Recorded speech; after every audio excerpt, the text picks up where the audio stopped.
Amén. Como íbamos diciendo, el Señor conoce cada una de nuestras luchas, ¿verdad? Y quisiera hablar bajo el tema confiando aún en tiempos de adversidad. ¿A qué viene esto, hermano? Cada día es un reto. Cada día, la Biblia dice que cada día traerá su propio mal, ¿verdad? Y quisiera comenzar con la historia, una historia peculiar que leí y impactó en mi vida. No es una historia bíblica, pero es algo que nos puede, ¿verdad?, servir de aliento. En esta historia existía este muchacho que fue a esta granja y fue a solicitar trabajo. Y cuando toca la puerta, el dueño de aquel lugar le abre y le saluda. Y el muchacho le dice: vengo a buscar trabajo. Y entonces el dueño de aquella granja le pregunta: ¿y cuáles son tus cualidades? ¿Cuál es tu experiencia en cuanto a este tipo de labor? Y el muchacho sencillamente le dijo: bueno, lo único que te puedo decir es que en tiempos de tormenta puedo dormir tranquilo.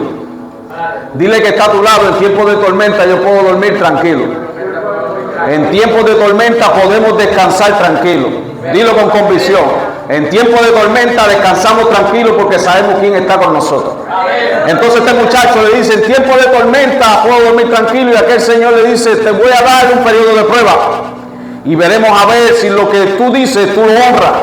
Entonces cuando dice esta historia, llegó un momento, un aviso de tornado en aquel lugar, y el dueño de aquella granja salió desesperado a verificar todo su equipo.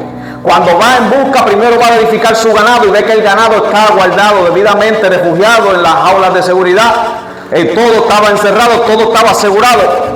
Cuando viene el granjero, va a verificar las herramientas y los tractores, va y encuentra todo en su lugar, encerrado y seguro. Cuando va y chequea otras áreas que tenían que asegurarse, él encuentra que todo estaba ya preparado. Y cuando él viene y llega a su memoria aquello que aquel muchacho le había dicho, él va donde está el muchacho quedándose, y cuando abre su puerta, aquel muchacho dormía pacíficamente.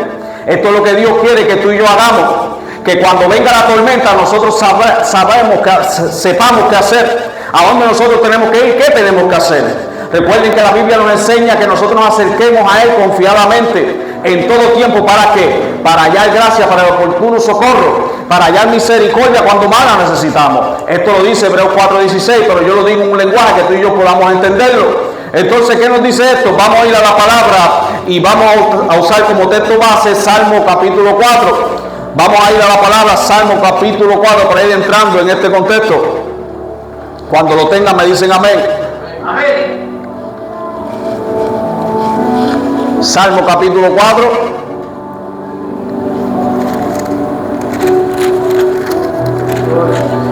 Y una iglesia que va para el cielo dice: amén. Leemos en el nombre de los tres protagonistas, Padre, Hijo, Espíritu Santo. Amén. Este es un salmo de David. Dice el versículo 1: respóndeme cuando clamo, oh Dios de mi justicia. Cuando estaba en angustia, tú me hiciste ensanchar. Ten misericordia de mí y oye mi oración. Hijo de los hombres, ¿hasta cuándo volveréis mi honra en infamia? Amaréis la vanidad y buscaréis la mentira.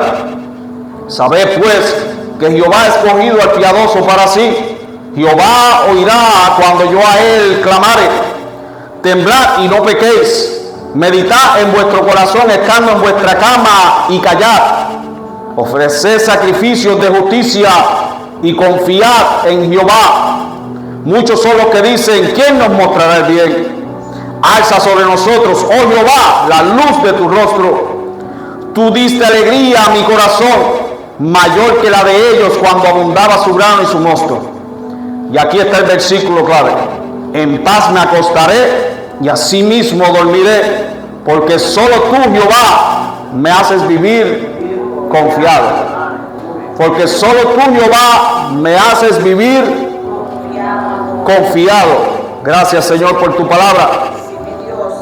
Miren cómo David comienza este salmo: respóndeme cuando clamo, oh Dios de mi justicia.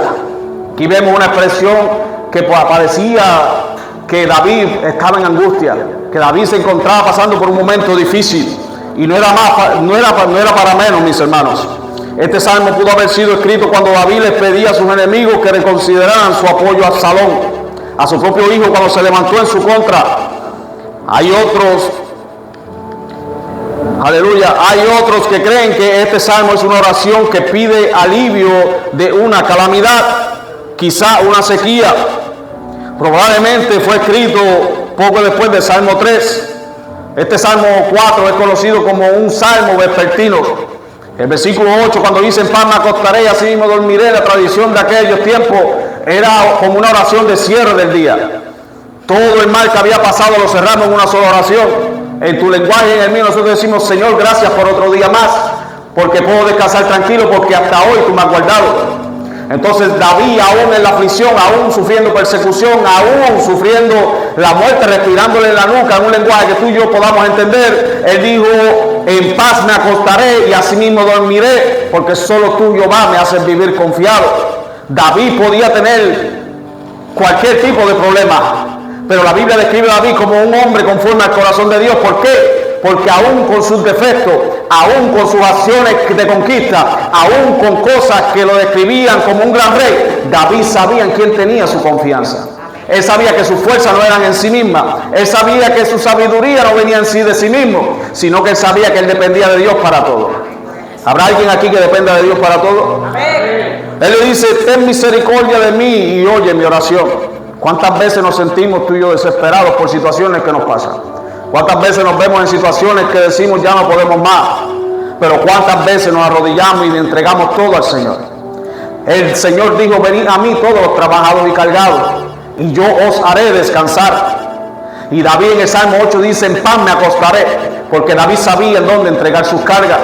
Lo que pasa con nosotros es que hay veces que llegamos al altar, entregamos nuestras preocupaciones, pero cuando salimos del altar las volvemos a agarrar. Queremos pelear toda nuestra fuerza, cuando aquí el Señor dijo: no es con tu fuerza, ni es con ejército, sino con mi fuerza, dice el Todopoderoso.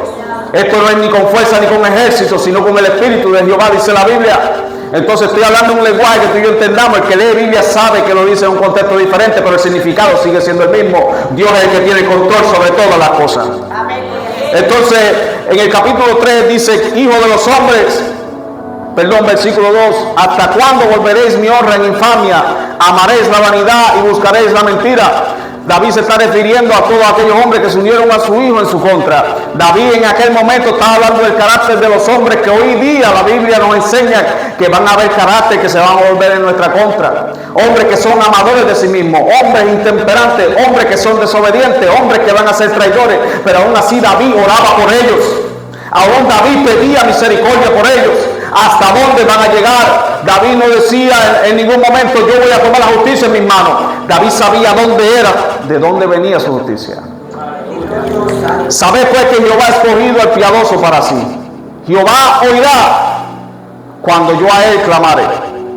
La Biblia dice que claman los justos y Jehová los oye y los libra de todas sus angustias. Clama a mí, yo responderé, dice el Señor, y yo los libraré. Y no tan solo responderé, sino que le enseñaré grandes cosas ocultas, cosas que tú y yo no conocemos. Hay veces que nosotros clamamos y no sabemos el por qué estamos pasando diferentes situaciones. Hay veces que nosotros venimos al Señor porque decimos: Señor, yo no sé el por qué, pero en vez de decir Señor el por qué, sino deberíamos preguntar al Señor: Señor, ¿para qué todo esto? Hay veces que el Señor utiliza todo tipo de escenarios, y no a veces, siempre el Señor utiliza todos los escenarios para darnos forma, tanto el malo como el bueno. Hay procesos que vienen para formarnos, pero hay consecuencias que el Señor usa para restaurarnos, porque la Biblia dice que los que aman a Dios, todas las cosas os ayudan a bien. O sea, cuando caminamos en obediencia, Él nos va a formar por medio del proceso. Pero si tú y yo erramos al blanco, Él va a usar esa circunstancia para darnos forma también, porque le servimos a un Dios todopoderoso, un Padre de familia. Temblad y no pequéis, meditad en vuestro corazón estando en vuestra cama y callad. Que David está reconociendo la soberanía de nuestro Dios. Pero aquí hay algo que me llama la atención: meditad en vuestro corazón estando en vuestra cama y callad. Cuando estamos en esta cama, cuando vamos a la cama, qué buena es, ¿verdad? Cuando vamos a la cama, ya nosotros estamos cerrando el ciclo del día. Ya lo que hicimos en el día, ya lo hicimos, lo que pudimos resolver, amén, y lo que no, amén también. Entonces cuando estamos en la cama meditando es que ya ese día está culminando, pero que el Señor nos dice: callar. O sea, le damos gracias al Señor. Pero cuando meditamos en lo que hemos hecho en el día, lo que tenemos que preguntarnos, ¿cómo yo glorifiqué al Señor en mi día hoy? ¿Qué yo hice para glorificarle? ¿Qué yo hice para acercarme más a su presencia? ¿Qué yo hice para manifestarlo a Él, a los hombres? ¿Qué yo hice que pude honrarlo? Son muchas cosas que pasan por nuestra mente. Ofrecer sacrificios de justicia, dice el siguiente verso. Y confiar en Jehová. La Biblia dice, busquemos primeramente su justicia, ¿verdad? Su reino y su justicia, y lo demás Él lo añadirá. Lo que pasa es que a veces no entendemos que hacer su justicia va a ir en contra a veces de nuestro razonamiento. O mejor dicho, va a ir siempre en contra de lo que nosotros entendemos o lo que pensemos que es justo. La justicia de Dios va por encima de la nuestra. La justicia de Dios sobrepasa la nuestra. La justicia de Dios se define en una sola palabra, amor. La familia de Dios entiende esto, que solamente en Dios hay justicia. Nosotros nada de lo que podamos hacer va a transformar una vida, pero el Espíritu Santo sí transforma los corazones. Pero cuando solamente lo manifestamos a Él, cuando manifestamos lo que Él nos enseñó, porque la voluntad de Dios siempre es buena, agradable y perfecta, porque la voluntad de Dios es que cada vida se salve, más ninguna se pierde. Aleluya, en todo tiempo, aún en las adversidades, aún en las enfermedades, aún en las situaciones, nosotros que tenemos que en todo tiempo buscar primeramente el reino de Dios y su justicia, lo demás el Señor lo pone en su lugar a su debido tiempo, porque para el Señor un día es como 1000 años, y 1000 años es como un día, y bajo el cielo todo tiene su hora y todo tiene su tiempo. O sea, yo tengo que entender una sola cosa, que mientras yo haga lo que a Él le agrada, yo sé que Él siempre va a obrar a mi favor. No me va a dar siempre lo que yo le pida, pero sí lo que yo necesito. ¿Habrá alguien conmigo aquí? Miqueas capítulo 6, si no me equivoco, versículo 8, él dice, Señor, oh Jehová, oh hombre, Jehová ha declarado lo que quiere de ti. Jehová te ha dicho lo que demanda de ti, el hacer justicia, el amar misericordia y el humillarte ante tu Dios. Cuando venimos a Cristo ya no somos nosotros. Por eso Pablo decía, mientras yo viva esta vida, la viviré bajo la fe del Hijo de Dios, porque no vivo yo, vive Cristo en mí. O sea, Pablo sabía quién representaba. Pablo sabía que ya Pablo no era aquel que fue instruido por Gamaliel de la letra. Él estimó toda aquella enseñanza por basura, por haber ganado el carácter que verdaderamente transforma. Yo he dicho una sola cosa, mientras mi familia no llega aquí, mientras mi familia no llegue a Cristo, Cristo va a llegar a mi casa. Mientras mi familia no camine, Cristo va a llegar a visitarlo todos los días. Mientras mi familia no llegue a la iglesia va a estar en mi casa. Mientras mi familia no quiera todavía aceptar al que los llamó, al que los tiene en sus manos, al que yo sé que los cuida y los guarda, yo sé que Él siempre estará presente en ellos, porque yo lo voy a dejar manifestar en mi casa. Porque no vivo yo, vive Cristo en mí. Muchos son los que dicen, ¿quién nos mostrará el bien? Versículo 6, alza sobre nosotros, oh Jehová, la luz de tu rostro. Ya el Señor nos ha mostrado esa justicia. Ya el Señor nos ha manifestado esa luz. Y esa luz es considerada por la palabra, y lo describe la palabra como la luz admirable. Asimismo lo llamó Isaías. ¿Quién es esa luz admirable? El Rey de Reyes y el Señor de Señores. O sea que el Señor ya nos ha mostrado el bien que nosotros debemos hacer. ¿Y cuál es ese bien? Tiene nombre. Se llama Cristo el Señor, nuestro Rey de Reyes, Señor de Señores. O sea, cuando yo estoy aún en mi trabajo, no me represento yo no soy un empleado más. Yo soy luz en aquel lugar, no por mí mismo, sino por el que habita en mí, el que está sobre mí y el que camina enfrente de mí. O sea que en otras palabras, yo estoy obedeciendo lo que Él me mandó a hacer. ¿Cuál es eso? Negarme a mí mismo, tomar mi cruz cada día y seguirle. ¿Por qué? Porque yo sé que yo toda mi confianza la tengo en Él. Porque me salgan bien o no me salgan bien las cosas, eso no va a evitar que yo siga confiando en Él. Me salgan bien o no me salgan bien las cosas, yo sé a quién yo represento. Me salgan bien o no me salgan bien las cosas, yo no puedo dejar de confiar en Dios, porque sus promesas son en Él, sí y amén. Y el Señor nunca ha fallado. ¿Tú sabes lo que dijo Pablo? Pablo dijo, fiel es el que os llamó, fiel es el que también así lo hará. ¿Quién soy yo para dudar de Él? ¿Quién soy yo para dudar de sus promesas? ¿Quién soy yo?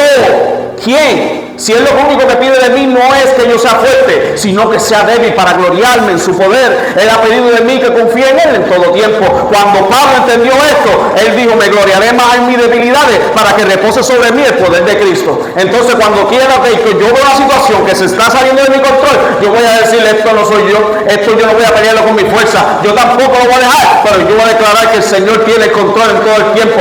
Lo que yo no voy, el Señor no tiene el control, es que el Señor nunca lo ha perdido.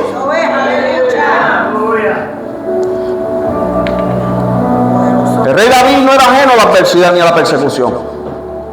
Sin embargo, incluso el final de un día largo y problemático, David pudo declarar, en paz me acostaré y así mismo dormiré. El tema dominante del Salmo 4 es la tranquila seguridad del gobierno y la soberanía de Dios en medio de las dificultades y tormentas de nuestra vida. Se considera un salmo vespertino, lo que se acabó de decir hace un ratito atrás, que era un salmo, una oración cerrando el día. Mas sin embargo tiene un compañero en el Salmo 3, que es una súplica en el despertar, o sea, matutina, que contiene palabras de confianza similares. Versículo 5, que dice, yo me acosté y dormí y desperté porque Jehová me sustentaba. David escribió el Salmo durante uno de los episodios más dolorosos. Su propio hijo se había virado en su contra. Su propio hijo anhelaba su trono y deseaba matar a su propio padre. Y Dios respondió a la oración de David, llenando su corazón de abundante gozo, más de la que podía sentir un agricultor cuando sus cosechas son abundantes. Qué difícil es sentir gozo mediante una persecución. Qué difícil es sentir gozo cuando alguien nos ataca. Qué difícil es sentir gozo cuando sentimos que todo el mundo se nos vira en contra. Qué difícil, es muy difícil. Pero para Dios no hay nada imposible. La Biblia dice que para el que cree, todo es posible. Amén. Muchos usan este verso para empoderar al pueblo. Muchos utilizan este verso para decir, tú puedes contra el mundo. La iglesia tiene poder, porque tenemos al Espíritu Santo. Pero tenemos que reconocer que el que va al frente de nosotros es mucho más grande que nosotros. Que el que va al frente de nosotros tiene más fuerzas que nosotros. Que el que va al frente de nosotros ya nos enseñó lo que tú y yo debemos hacer en todo tiempo, confiar en Él. Ninguno de nosotros es inmune a las dificultades de la vida, pero a todos los creyentes que confían a Dios, clamando a Él en oración, Él les promete transformar la ansiedad en pacífica seguridad. Él nos hace sentir seguros aún en el lugar de tormenta. Nos da una gran enseñanza cuando los discípulos estaban en aquella barca. Una tormenta azotaba. Hay dos historias. En una nos enseña que Jesús estaba durmiendo dentro de la barca. Oye, no importa la tormenta, procura que el que esté dentro de la barca sea el Señor y no tu propio razonamiento. ¿Sabes por qué? Porque cuando fijamos la mirada en el Señor nos va a enseñar que como Pedro caminó por encima de aquellas aguas, tú y yo vamos a poder caminar por encima del problema. No nos va a ser autosuficiente. Y Dios no quiere hijos autosuficientes. El Señor sencillamente busca hijos obedientes a su palabra, que puedan abrazar sus promesas, que puedan confiar en Él, que sepan que no son ellos, sino el que pelea por ellos. La vida de oración de David rebosaba de una relación estrecha con el Dios vivo. Confiaba en que Dios le escucharía en el día de su angustia. La confianza de David se basaba en el amor de Dios. Primera de Juan 4:18 dice que en el amor no hay temor, sino que el perfecto amor echa fuera el temor. Entonces, David sabía por experiencia que el Señor le daría el sueño, como así el Salmo 127, versículo 2 lo dice, que a su amado el Señor le dará el sueño. El profeta Isaías dijo lo siguiente en Isaías 26, 3, 4: tú guardarás en completa paz aquel cuyo pensamiento en ti persevera, porque en ti ha confiado. Confía en Jehová perpetuamente. Esto es para ti, iglesia. Esto es para nosotros, porque en Jehová el Señor está la fortaleza de los siglos. También conocemos ese gran capítulo, el capítulo 40 de Isaías, que dice que los que esperan en Jehová tendrán nueva fuerza. Pero también cuando tú y yo no podamos, un poquito atrás dice que Él da esfuerzo al cansado y multiplica la fuerza al que no tiene ninguna. Pero ¿cuál es nuestra fuente? nuestra fuente es nuestro propio pensar, o lo que yo sé, o porque yo conozco, yo puedo caminar. No, nuestras fuerzas están en que cada día nos humillamos ante Él, nos rendimos a Él. Lo que yo pueda resolver, amén, lo que no, amén también. Pero en todo tiempo voy a buscar su justicia. En todo tiempo voy a buscar representarlo a Él.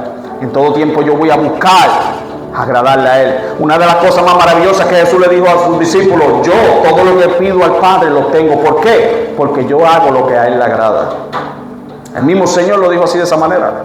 El Señor mismo nos empoderó. El Señor aquí vino siendo la persona más sumisa y humilde. Él sirvió en todo tiempo, porque el Hijo del Hombre no vino a ser servido, sino a servir y a dar su vida por el rescate de muchos. El Señor nos enseñó tanta humildad que en un escenario nos enseña cuando Él mismo con la tinaja de agua y una toalla le limpia los pies a sus discípulos.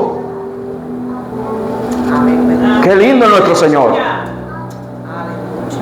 Qué lindo es nuestro Señor. Nuestro gozo, satisfacción y paz no dependen de nuestras circunstancias, sino de la provisión y protección de nuestro Señor.